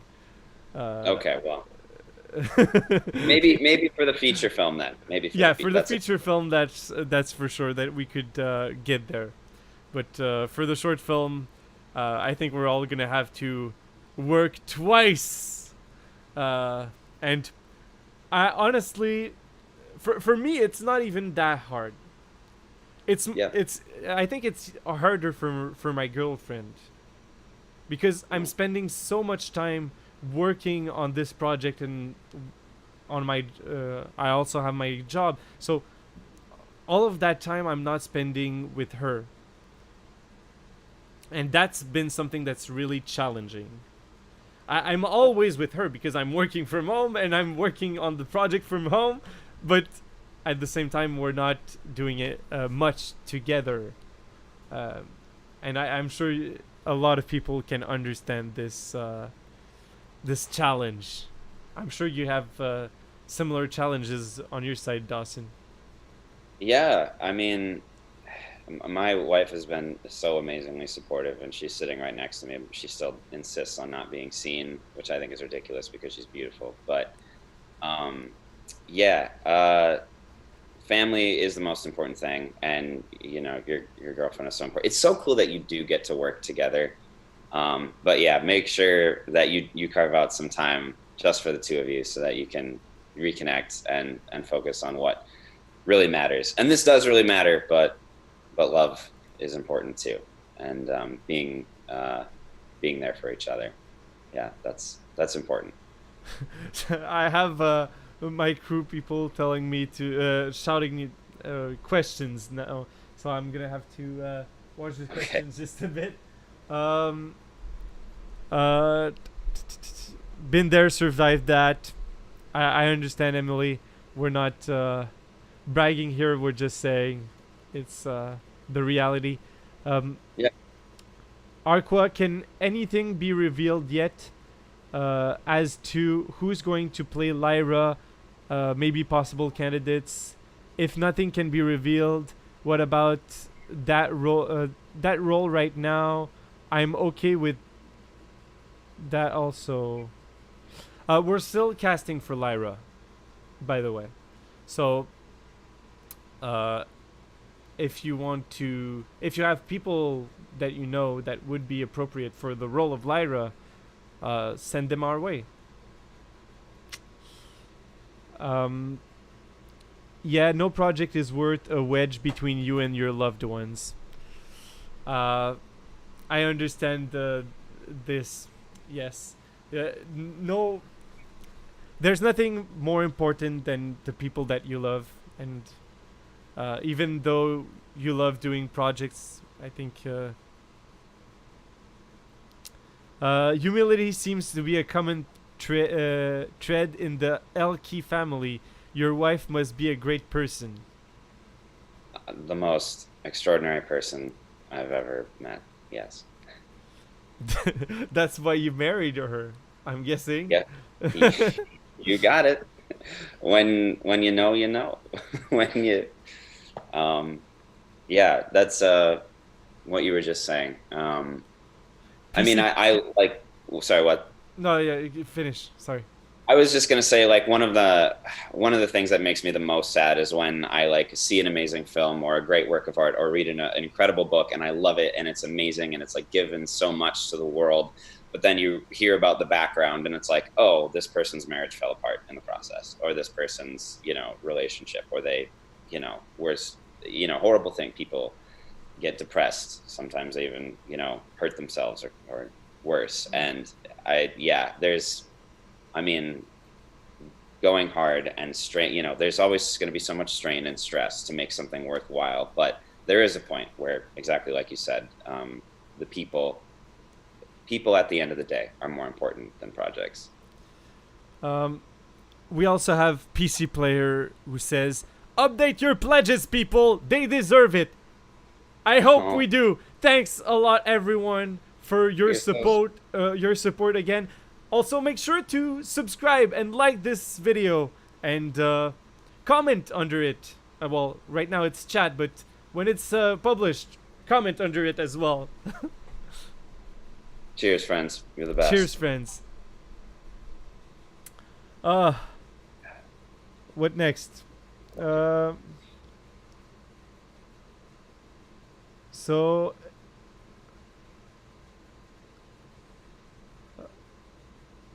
So someone just became a High Master of the Sword. Let's look at that. Wow. Yeah, someone Mystics just became High Master of the Sword. Thanks, Mystic. We also had Daniel, Andrew, who PC Player. Thanks, PC Player, for increasing your pledge. Timo, Philip, another guest. Jacob, Nicholas, Jake, Milan. Thanks all of you for helping this project. it is amazing, and we could not do it without all of your help. And let's finish this on a high note. We have 13 minutes left, and I think we can show something, Dawson. We have a clip of Adoria working on the fight choreography of Shadow of the Conqueror, the short film. So the fight choreography you're going to be in. So we'll show that to all of you right now.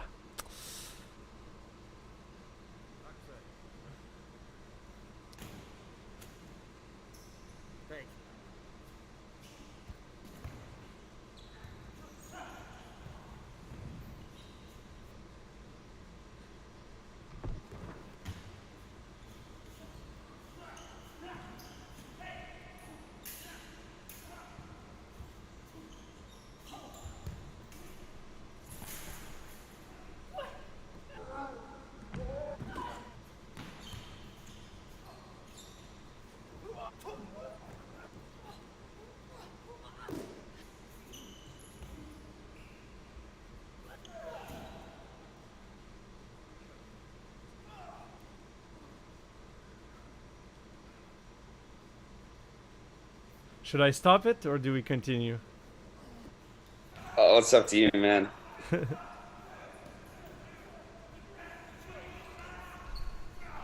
It's pretty choppy for me, but I'm definitely getting the idea.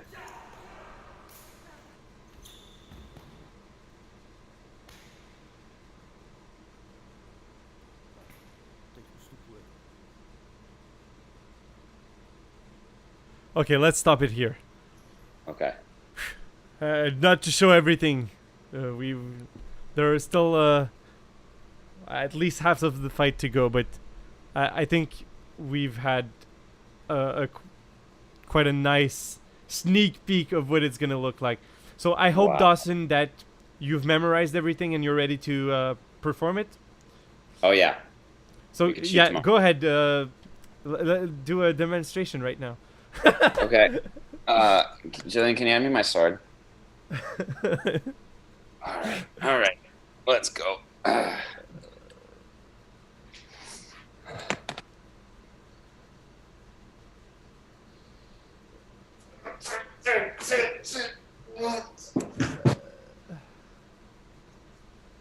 So Is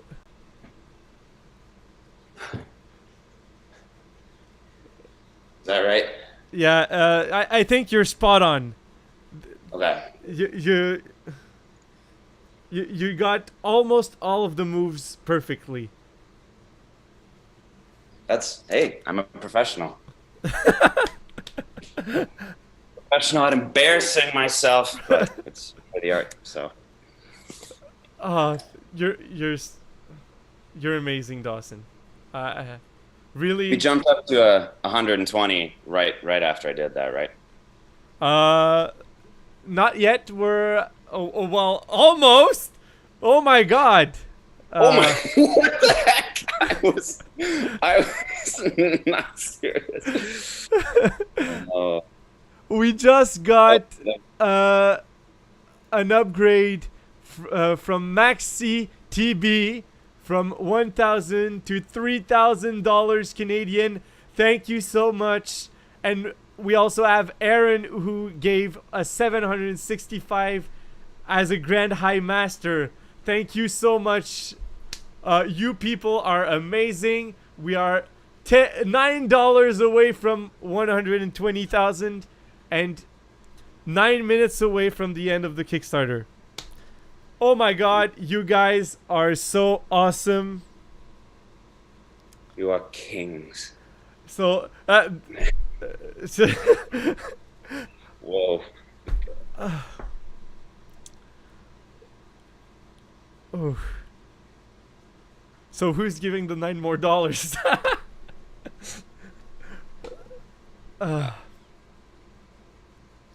Heck, how are the comments? I can't. Oh, well, we just went up another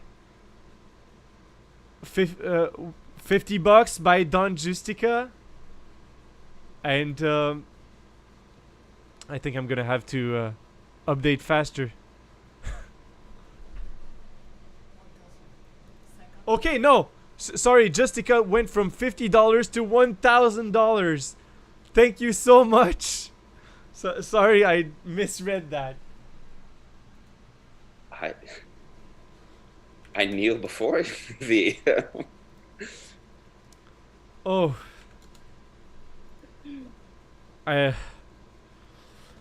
So thank you everyone for having been here with us through all this journey. The Kickstarter, like I said, was a marathon. Was a sprint. And now, after this Kickstarter, we are entering the marathon, which is going to be the film production of Shadow of the Conqueror. How excited are you to come here to Canada, Dawson? I wish I could come today. I wish you could come today too. I would totally make the fight scene with you. Well, you know what? We'll work something out. We'll find a subletter. We'll just move out well in advance. I'll work at a coffee shop and we'll run that choreography into the ground. Thomas says you should have put Dawson sooner and increase the profits. No. Oh man. People, hurry up! 8.5 minutes counting. Thanks, Emilio. Full man, what the fuck? There's a last minute rush of donations. Mike says it's a gold rush, lol. Thank you everyone again. Charlie, now words. Okay. Now words. Timothy says, this is a great community. It's so great to see things like this come to fruition. Or like how Dalen would say, to Bredition. Isn't it? I didn't actually hear what you said. I'm so sorry. to what? Bredition. Bredition. I'm referring to your oh, yeah. the sticky bread video. Yeah. I can't wait to have some sticky bread. Thank you all for making that happen. Thank you for being one of the. Of course, we're gonna make sticky bread. Yeah. For being one of the coolest communities on YouTube. Ever since I've been a fan of Shad for the last couple of years, even the people who all they say is machicolations and what about dragons, you guys rule. And I've been so proud and happy to be among you all, watching Shad's videos enthusiastically, watching Scholagrim's videos enthusiastically. And I knew that when the audition notice was posted, that there were going to be so many incredible, amazing fans out of the million of you that are out there. That's a great idea. Let's play your audition one more time. I know we overplay it, but it's so awesome. It's getting worse every time. Just for you, because I have chills every time I watch it. I have to play it, sorry. You say the guilds force you to work like slaves, but you could quit at any time and demand better conditions under the law. Dalus truly enslaved all of his people, and any who dared not do the work he ordered were executed. This is outrageous. Your father would be so... I am the Conqueror! And I tried to kill myself, but instead of the sweet release of death, I was cursed with youth. You want to know what the Conqueror thinks of you and your pathetic little cult? Well, here he is!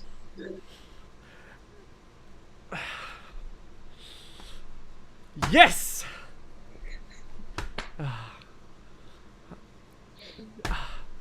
Yes, you are right, Alex. Yes. Dragons, swords, matriculations! We will be entertained. Oh. Lord Pandar says, I was never so happy to lose a bet. 17K. Yes, I'm very happy. I also lost my bet. I think we're close to what Francis was saying. I see there's one person that's still watching who hasn't donated. You know who you are. You know who you are. No shame, no saving. I will never tire of watching that clip. Less than 5 minutes to go. Well, yes, there is less than 5 minutes to go. Obviously, we are at 3 minutes. Now, that was the best Shad impression I've seen, Dylan.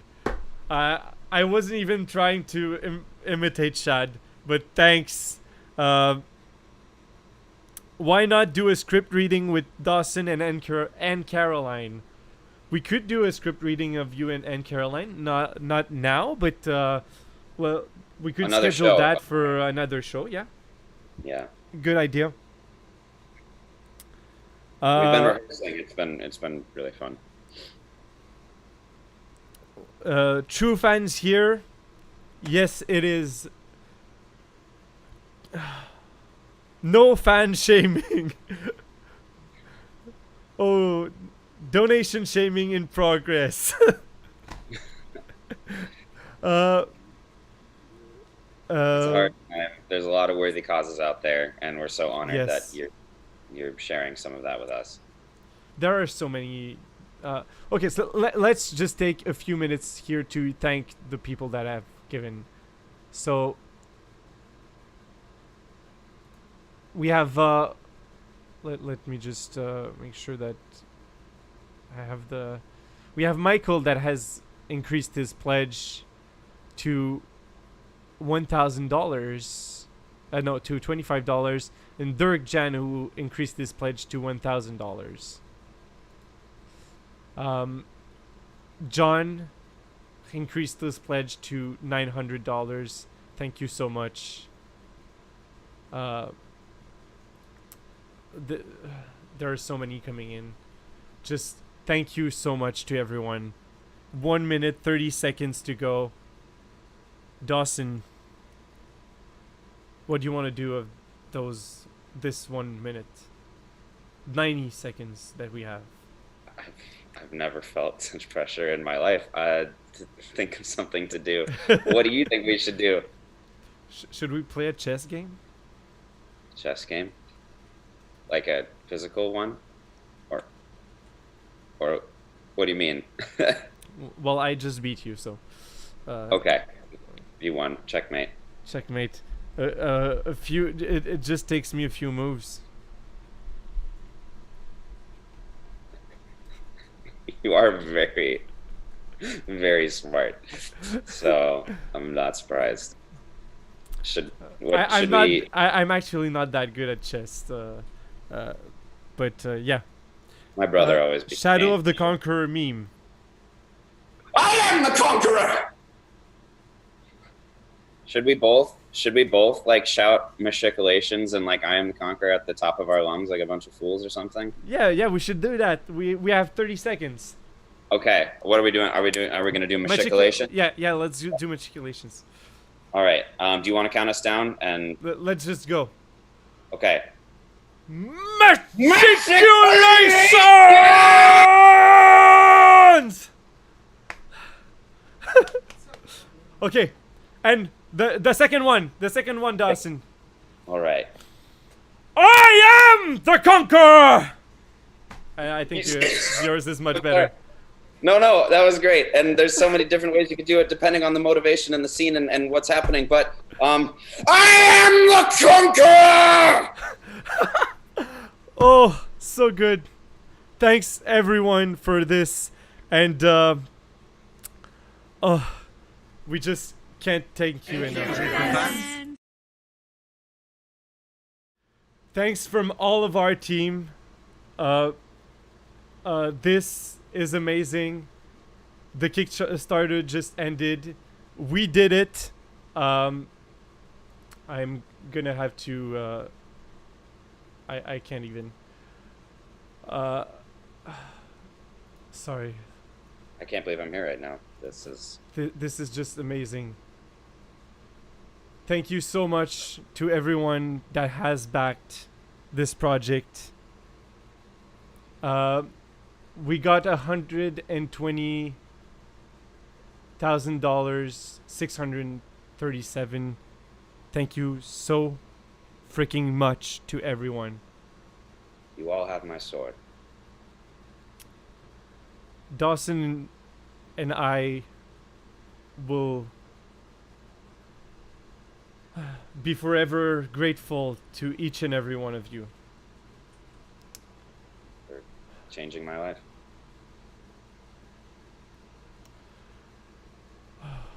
Let's make a movie. Let's make a movie. So, Dawson, this has been awesome. What's the deal? It's well, I'm gonna wait to check the chat before I say who won, because I'm gonna have to go through so many. I can't say who won right now, but I'm gonna write it in the comments of this video who won the giveaway for the tier upgrade. Okay? Thanks everyone once more. This has been an amazing experience.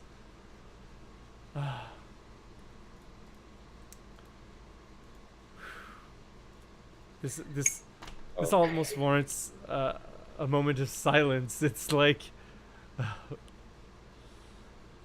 okay, well, we have to get into the final few announcements. So thank you, Dawson, for being here with me today. This was awesome, and I think everyone appreciated your presence. You are really the star of the show. My friends, you bow to no one. You are the star of the show. Every fan is the star of the show. Without you, it wouldn't be possible. And thank you for, it started with one man's dream, Shad, to write a book. So he made a channel, and then you guys loved him, and we loved him, and we're just gonna keep making dreams come true. So at least that's the goal. Dylan, it's been a sincere pleasure. Truly, it's been a sincere pleasure of having you, Dawson. It really is amazing to work with you. I just can't express how much. It really is. Same. You're one of the hardest working, most organized, put together, thoughtful, and prepared. Same thing for the fans. I'm seeing the chat here, and there are so many. There are so many people that we could not do all of this without your support. And I agree, Fullman. Now let's get some investors and make a full-fledged feature film. Yes! Yes! Let's do it! I love your passion. Oh my gosh. Yeah, let's make some movies. Shadow the Conqueror is going to live on. You all are the Conqueror. Everyone is the Conqueror. You are the Conqueror. Mm-hmm. You are all the Everfans. We are the Everfan family, and we will ever be fans of Shadow of the Conqueror.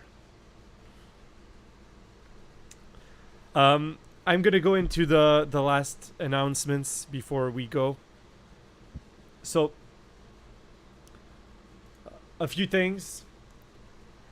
The Everfan show will continue, like I said earlier in this episode.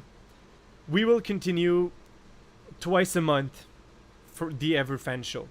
There will also be other shows coming, but I won't be talking about those. So the Everfan show will be once every 2 weeks on the Productions Diratia YouTube channel, where we will talk to you about everything we are working on for this short film, and the Everfan show will last until the short film is released for everyone. And 1 out of 2 Everfan show is gonna be an exclusive one just for the backers. So just for you guys and no one else. And we're going to make sure to answer all of your questions as you have them. So you're going to be able to come talk to us twice a month and discuss with us what the progress is for the short film. For those who want to support us still and either haven't given to the Kickstarter or want to support us on a more long-term basis, there is a way for you to do it, and that is through our Patreon. And I'm going to show it to you right here on the screen, and there are going to be different rewards for those who back on the Patreon, and it's something for a more long-term basis to support the project of Shadow of the Conqueror. So thank you to all of those who are willing to support us long-term with this project. It is going to be extremely appreciated.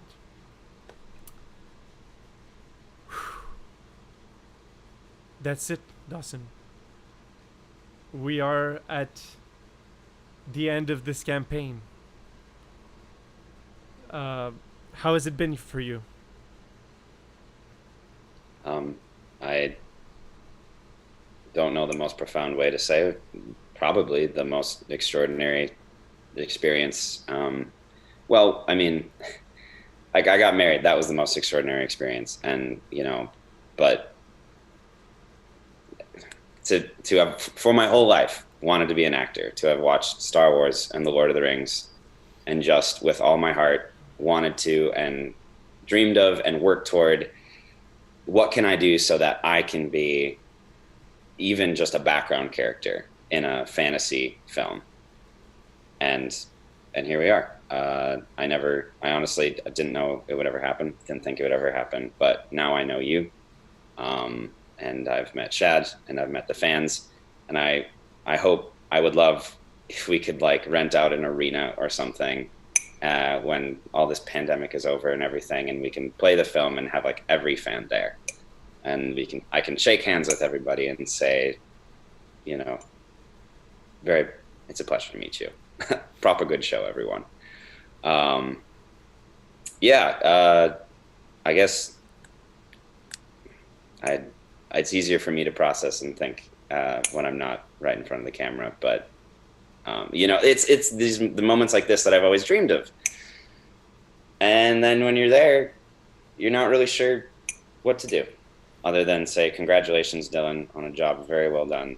And well, congratulations. As one campaign ends, as anyone who's ever played a role-playing game knows, when one campaign ends, another begins. And you can't wait until it does.